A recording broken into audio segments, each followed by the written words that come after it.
بسم اللہ الرحمن الرحیم۔ السلام علیکم ورحمۃ اللہ وبرکاتہ۔ آج ہم بات کریں گے خواب کے اندر عورت کو دیکھنے کے حوالے سے۔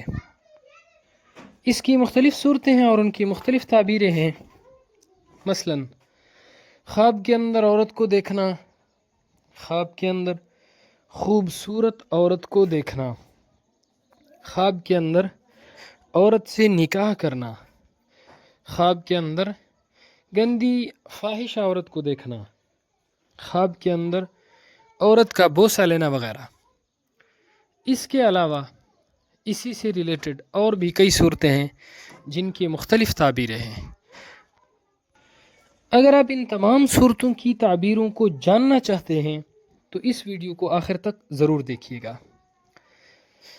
اگر کوئی شخص خواب کے اندر عورت کو دیکھتا ہے، اس کی تعبیر یہ ہے، خوبصورت عورت کو دیکھتا ہے تو اس کی تعبیر یہ ہے، خواب دیکھنے والے شخص کو تجارت، کاروبار میں، زمین کے اندر فائدہ حاصل ہوگا۔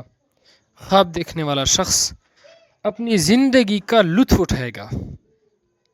اگر کوئی شخص خواب کے اندر عورت سے نکاح کرتا ہے، عزت پانے کی علامت ہے، شہرت پانے کی علامت ہے۔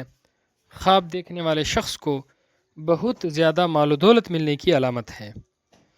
اگر کوئی شخص خواب کے اندر گندی اور فاحش عورت کو دیکھتا ہے، اس کی تعبیر یہ ہے، خواب دیکھنے والا شخص بے عزت ہوگا۔ خواب دیکھنے والا شخص دین سے بے دین اور گمراہ ہوگا۔ خواب دیکھنے والے شخص کے بدکار ہونے کی علامت ہے۔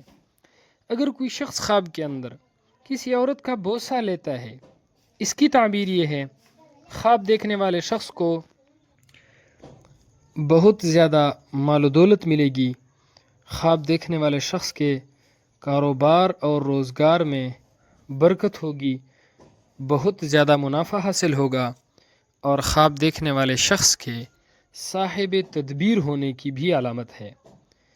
اگر کوئی شخص خواب کے اندر عورت کو ننگا دیکھتا ہے، اس کی تعبیر یہ ہے، خواب دیکھنے والے شخص کو بہت زیادہ مال ملے گا، خواب دیکھنے والے شخص کو عزت حاصل ہوگی۔